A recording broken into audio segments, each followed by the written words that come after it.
আমি আজকে সেই আপুদের দেখতে চাই যারা নিজেদেরকে অনেক সুন্দরী মনে করে, মেকআপ সুন্দরী, যদিও তারা সুন্দরী না, মেকআপ ছাড়া তাদেরকে যাই হোক বললাম না। তারা বেগম খালেদা জিয়াকে টল করছিল। বেগম খালেদা জিয়াকে নিয়ে টল করছিল কেন? কারণ তার বয়স হয়ে গেছে, সে এইখান দিয়ে ভুরু দিয়েছিল, এই জন্য অনেকেই টল করছিল। বাংলাদেশে আমি মনে করি যে অধিকাংশই সেলিব্রিটি তারাই টল করছিল যারা আসলে বেগম খালেদা জিয়াকে চিনতো না, যাদের বয়স 15 থেকে 20 বছর। তারা বেগম খালেদা জিয়াকে নিয়ে টল করছিল এবং অনেকেই করছে।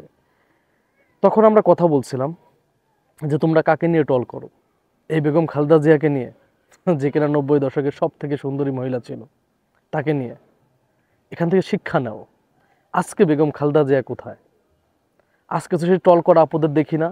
সেনাকুঞ্জে তো বেগম খালেদা জিয়া সেই ভুরু এখানে এখানে দাগ দিয়ে গেছে, এখানে ভুরু ভুরু করে গেছে। কই, এটা নিয়ে তো কেউ টল করলো না। কারণ সফলতা হলো সব থেকে বড় প্রতিশোধ। একটা কথা মাথায় রাখবা, তোমরা বেগম খালেদা জিয়াকে খালেদা জিয়াকে নিয়ে টল করছিলা। বেগম খালেদা জিয়া সেনাকুঞ্জে গিয়েছিল, সেনাকুঞ্জের সবার মধ্যমণি ছিল বেগম খালেদা জিয়া।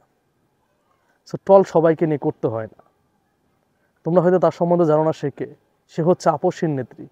আজকে সার্জিস, হাসনাত, তারপর যারাই সবাই বিএনপিকে নিয়ে সমালোচনা করতেছে, কিন্তু এই খালেদা জিয়ার প্রশংসা তারা করতেছে। বুঝতে পারছো? এই বেগম খালেদা জিয়াকে বলতেছে আপনি আপসীন নেত্রী, আপনার আপসীনতা দেখে আমরা অনুপ্রাণিত হয়েছি আন্দোলন করার জন্য। শোনো, একটা কথা হলো কি, সব থেকে বড় শিক্ষা হইতে পারে এটা, যে তোমরা যাকে নিয়ে টল করছো তোমাদের তো উচিত ছিল এখন টল করা। টল করো না কেন? সেখানে তো ভুরু করে নিয়ে গেছে, সেইভাবে ভুরু করছে, সে তো চেঞ্জ করে নাই কোনো কিছু। কিন্তু আজকে ফেসবুক, ইউটিউব সবখানেই বেগম খালেদা জিয়া, বেগম খালেদা জিয়া, সবার মধ্যমণি বেগম খালেদা জিয়া। তোমরা বেগম খালেদা জিয়ার ইতিহাস জানো না। আজকে বেগম খালেদা জিয়া এই শেখ হাসিনার সাজানো কারাগারে ছিল বিদায়, পাতানো মামলা সাজানো কারাগারে ছিল বিদায় আজকে বাংলার মানুষ স্বাধীন হয়েছে। এই হাসনাত, সার্জিসরা যখন বলে যে আপনার এই আপসীনতা দেখে আমরা অনুপ্রাণিত হয়েছি এই যুদ্ধ করার জন্য, এর থেকে গর্বের কিছু হইতে পারে না। আর তোমরাই এই ভদ্র মহিলাকে নিয়ে, যে কিনা বাংলাদেশের সাবেক 3বারের প্রধানমন্ত্রী, যে হচ্ছে বাংলাদেশের একমাত্র আপসীন নেত্রী, তাকে নিয়ে টল করছিল। এখন তো তোমরা মুখ দেখানো, আমার মনে হয় তোমরা এখন মুখ দেখাইতে পারবা না। আজকে তোমরা যাদেরকে হিরো মনে করতেছো, তারাই বেগম খালেদা জিয়াকে আইডল মনে করতেছে। বুঝতে পারছো? আইডল মানতেছে।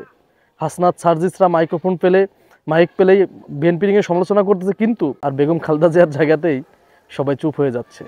বেগম খালেদা জিয়াকেই এই আন্দোলনের আইডল মনে করতেছে। বুঝতে পারছো? তোমরা আসলে জানো না। রূপের অহংকার বেশি কইরো না, রূপের অহংকার বেশি দিন থাকে না। বেগম খালেদা জিয়ার কাছ থেকে শিক্ষা নাও। বেগম খালেদা জিয়া ছিল 90 দশকের সব থেকে সুন্দরী মহিলা।